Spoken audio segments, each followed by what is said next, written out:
我意思是，对吧？你把它那样立起来打，好打一点。对，但是你这样打的话，你这里刚要挖个洞，不然它下面那个开关会碰到的。这是我玩机箱的第12年，我决定要去干一件非常大胆的事情。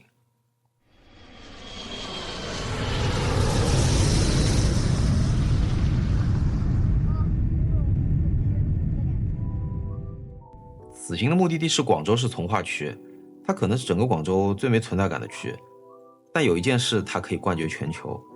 从化是全球电脑机箱加工最集中、出货量最大的地方。今年5月的时候，在业内前辈的帮助下，我在这里对接到了合适的工厂资源。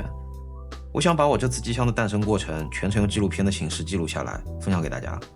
我认为这会是一件非常有价值的事情。一方面，我想把这些平时在外面很难看到的生产过程以及行业知识分享给屏幕前那些跟我一样想要做机箱的人，希望可以帮大家少走一些弯路。另一方面，虽然大家可能之前也看到过一些工厂探访的视频，但那些都是拍的别人家的产品。那这次我想让大家看到的是我们自己的产品是如何制造出来的，所以这会是一部第一视角的机箱制造纪录片。我相信它会有完全不同的观感，而且通过记录整个过程，也可以让大家对我们的产品有一个更好更深的了解。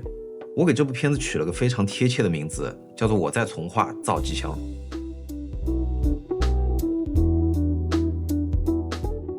量产机箱按材料分，通常有铝和 SPCC 两种，其中绝大部分是采用 SPCC。SPCC 呢，你可以简单把它理解为钢板。工厂会通过各种成型手段，把钢板加工成机箱的各个板件，最后组装到一起，成为一个完整的机箱。而成型的方式大体上分为冲压和钣金两种，它们分别对应的就是我们常说的模具机箱和钣金机箱。模具机箱呢，大家应该都比较熟悉，因为市面上大部分的机箱都是模具机箱。工厂通过冲压模具对钢板进行多次冲压，就能得到最终成型的板件。这种生产方式非常的高效，而且成本低，品质高。唯一的缺点是前期投入巨大，通常一款中等价位的机箱，所有冲压模具费用加在一起就会高达100万左右。是的，你没听错，100个 W。大家可以算一算要卖多少机箱才能回本。注意，这还不是盈利哦，只是回本。模具机箱高昂的开发成本导致了它必须是一个能够被大多数人所接受的产品，因为只有这样才能卖得上量，才不至于亏本。所以这一定程度上也解释了为什么你会觉得市面上大多数的机箱长得都差不多，以及为什么会有那么多的公模机箱。那如果说我们花不起那么多钱开模，但是又想做一些个性化的产品，应该怎么办？这里就要提到第二种，就是钣金机箱。相比于模具机箱，它的成型过程则要繁琐得多，通常一张板料需要经过若干道工序才能成型，所以这也使得它的加工成本会比模具机箱高出很多。市面上一些工作室或者小品牌的产品，很多都是采用这种方式来生产的。接下来呢，我会以我们这次 NoCube CC 为例，来向你介绍钣金机箱的生产过程。激光切割，俗称下料，是钣金加工的第一步。这个大家应该都比较熟悉了，板料的轮廓以及一些比较大的开孔都会通过这一步来完成。下料完成后会进行束冲，所谓的束冲就是数控冲床加工。通过在程序里设定好的坐标以及模具的搭配，对板料进行精准的冲压操作，适合造型固定但位置要求多变的场景。所以这种工艺多用来给面板冲各种散热孔或者是一些通用的小造型，比如现在正在冲的就是一个用来绑扎带的理线桥。有人可能会疑惑啊，为什么不用激光切割来开孔呢？一是因为散热孔往往很小，数量又很多，用激光切割的话效率太低，成本会非常高。二是因为激光切割的品质不如速冲来得好。就拿我们 CC 这张侧板来说，我们做的是直径 1.3 毫米的孔，这个孔非常小，而且密度又高，基本跟防尘网是差不多的。比如光这一张侧板上就有13000多个孔，而这样大面积的密孔板，我们每台机箱上要用到4张。速冲可以又快又好的完成这种开孔工作，很多我们常见的 Mesh 网板都是通过这种方式加工出来的。虽然本质上都是冲压，但与刚才说的速冲不同，这种冲床它更多的是通过一套固定的模具和定位，然后一次冲压成型，一般会用来打加强筋，也就是俗称的打凸包。打凸包可以大幅增加钣金的强度，比较有代表性的就是显卡 PCIe 挡板这块地方，因为要避让各种显示器接口，这部分的料呢往往是很细的，所以就需要通过打凸包的方式让它提升强度，不至于轻轻一按就变形。大家也可以看一下自己机箱的这个部分，一些非模具并且比较便宜的机箱是不会在这个部分打凸包的。因为这个需要额外投入一笔模具费用，而且对正常使用也没有太大的影响，所以往往就能省则省了。折弯顾名思义就是通过折弯机把展平的板件折成设计好的样子，用于后续拼接。在整个钣金机箱的制作流程里折弯是难度最高的一环，它直接决定了最终机箱成品的质量，非常依赖技术人员的经验和技术。不同厂家的钣金品质主要就是在这一步上拉开的差距。好的折弯可以拥有接近模具冲压的精度，而差的折弯可能连组装都会成问题。有些人可能会觉得我在吹牛觉得这有什么了不起的，不就是折个弯嘛，我把图纸画好了，外面随便找个厂都能做。大家知道有一句话叫做术业有专攻，尤其对于工业制造行业来说，它更是如此，经验是极为重要的。像机箱这种需要多个零件互相拼接，并且尺寸精度要求比较高的产品，从需求的收集到方案的设计，再到实际生产，它是需要一整个有经验的团队来共同完成的，并不是像很多人想象中自己在软件里画个图，然后找个五金加工厂简单折几下就能搞定的。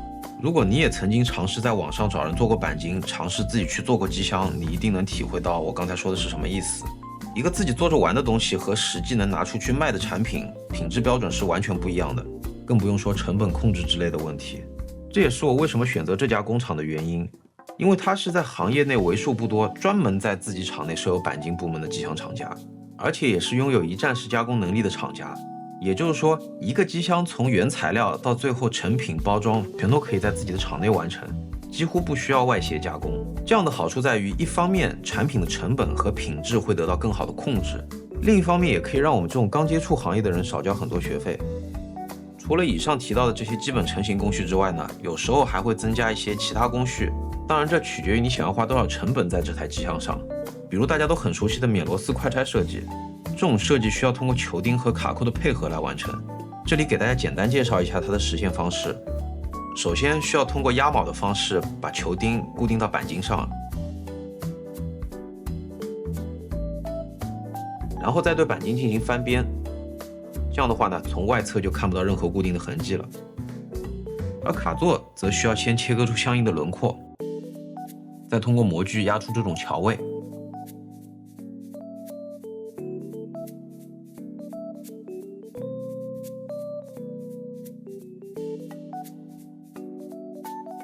最后再把卡座扣到桥位上。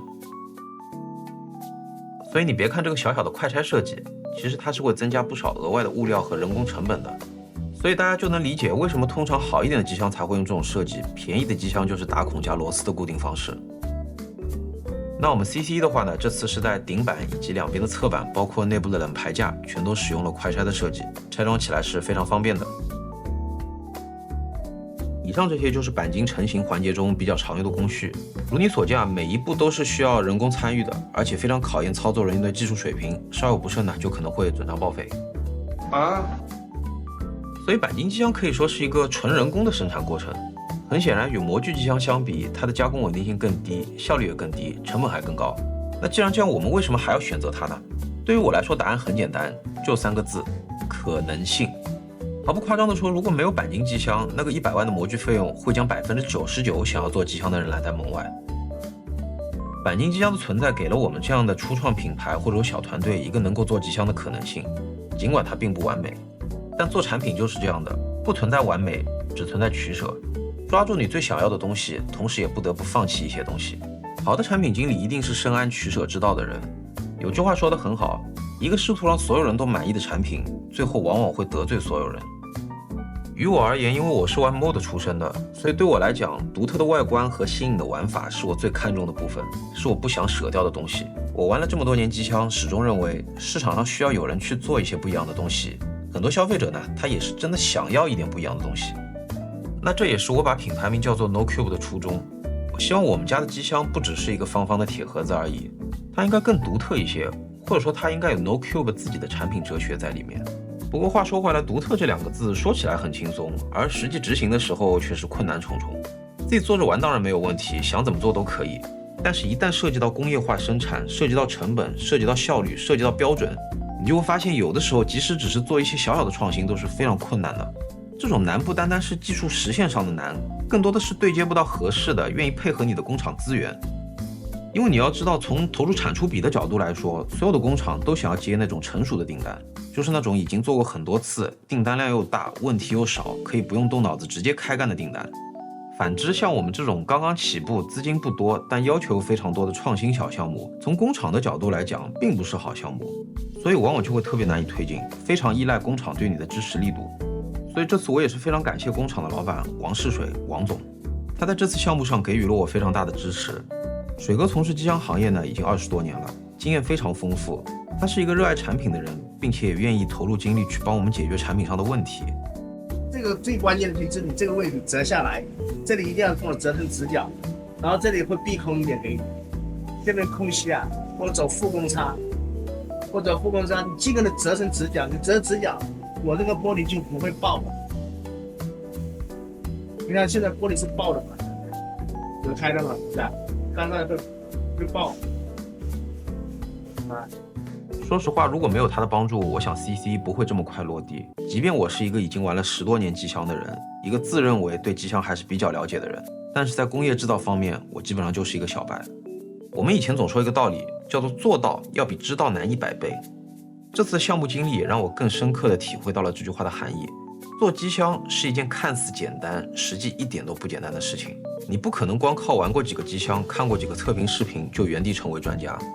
你必须亲自下场去踩坑，真金白银的投入，绞尽脑汁的思考，兴奋过，焦虑过，成功过，也失败过，才能真正获得宝贵的经验，做出更好的产品。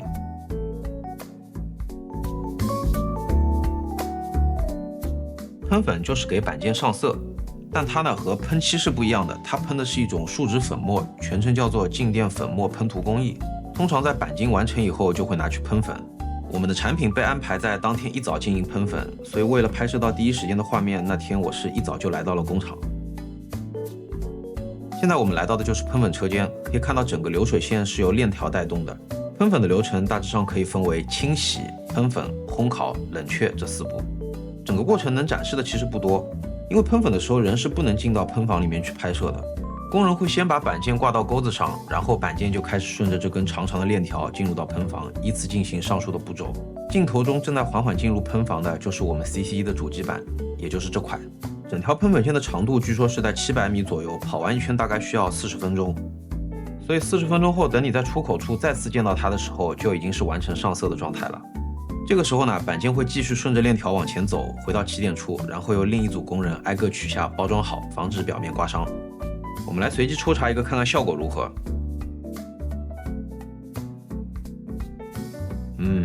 相当的完美。整个喷粉的流程大致就是这样。这里再给大家补充几条你可能会想知道的信息。第一点，关于颜色，常规的喷粉一般只有黑白2色，其他的颜色需要额外定制，并且在喷其他颜色前，喷房是需要单独清洗的，所以选用其他颜色的机箱成本就会高出许多。尤其是在量不大的情况下，这也是为什么市面上彩色机箱不多见的原因之一。像这次我们 CC 的侧板是做了蓝黑和蓝白2种的拼色设计，这个其实是额外花了不少钱的。但是效果大家也可以看到，相比于常规的纯色侧板或者说全玻璃侧板，我们的侧板会显得很特别，也很好看。第二点，白色的喷粉需要多喷几层才能把底完全盖住。因为喷的层数更多，所以白色的产品会比黑色的更贵。另外，更厚的粉也会让板件变得更厚，孔位变得更小，所以白色产品在后续的生产过程中也会比黑色的更难组装。这点在设计阶段就要考虑在内。我这次就是因为经验不足，所以在后面吃了不少的苦。OK， 那么以上就是我在从化造机箱上集的全部内容了。这一集跟大家分享了关于钣金和喷粉的内容。那机箱主体的5金件就是由这2项构成的。下一集我会给大家带来塑胶模具的开模、注塑以及丝印相关的内容。喜欢这期节目，记得点赞3连并关注我，后续我会继续给大家带来更多独家的机箱故事。哇，一转眼功夫炒了那么多了，吃不完了，炒太多了。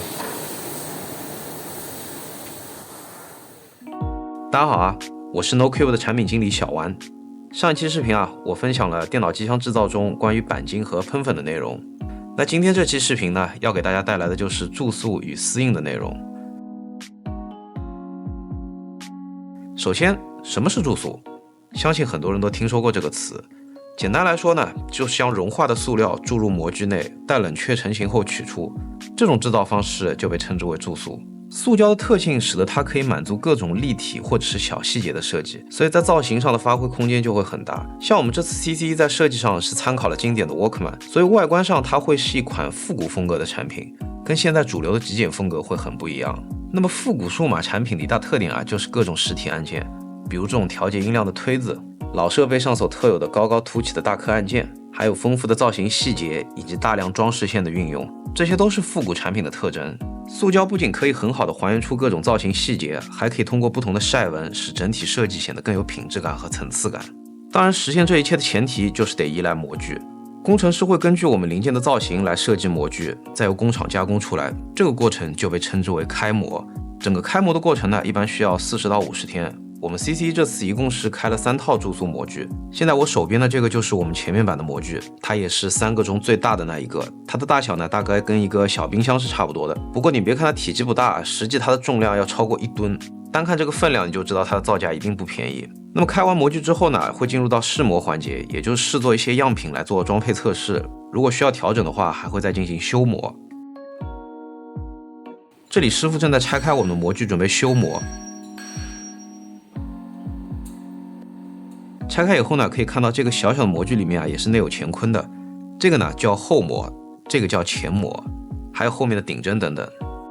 这个模具是我们这次3个里面最小的一个，里面包含了一些小配件，可以看到有3个转盘头、2个前面板装饰件以及2个开关。这套模具每打一次出来的成品就是这样的。接下来我们来到注塑车间，带大家近距离看一下注塑的全过程。在开始注塑之前啊，首先要把模具安装到注塑机上。因为模具非常的重啊，靠人是搬不上去的，所以必须得采用吊装的方式来安装。这台蓝白色的呢就是注塑机了，可以看到整台机器非常的大。